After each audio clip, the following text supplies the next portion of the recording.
yig'in mashg'ulotlariga saflandi. Fakultet boshlig'i Fatvozoy Rahiyev.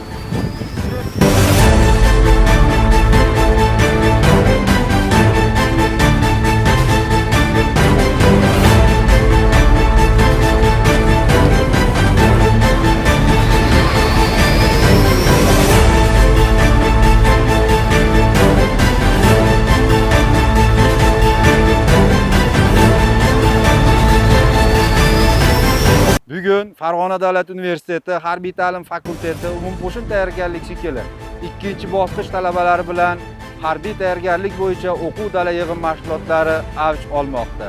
Shu boisdan bugungi mashg'ulotimiz ommaviy qurol-qurollardan himoyalanish bo'lib, bunda talabalarda ommaviy qurol-qurollari qo'llanilganda himoya vositalaridan foydalanish usullari, har xil turdagi me'yorlarni bajarishi amalga oshirilmoqda. Amaliy me'yorlar bajarish jarayonida talabalarda olingan nazariy bilimlarni amalda qo'llash bo'yicha ko'nikma, malaka, qobiliyatlari rivojlanmoqda. Ko'rib turgan majmuangiz yagona to'siqlar majmuasi. Diqqat, olg'a!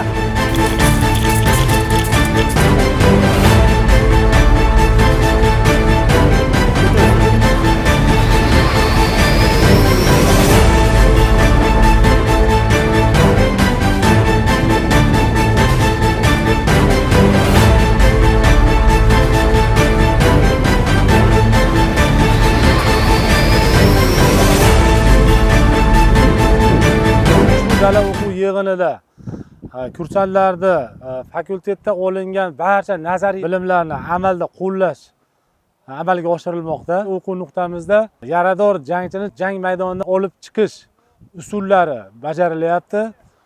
Ushbu mashqlarni bajarishdan asosiy maqsad kursantlarni dala sharoitiga va bundagi jang maydonidagi barcha qiyinchiliklarga bardosh berishga, shuningdek oldinda turgan barcha to'siqlarni yengib o'tishga har bir kursantni malaka va ko'nikmalarini oshirishdan iborat bo'ladi.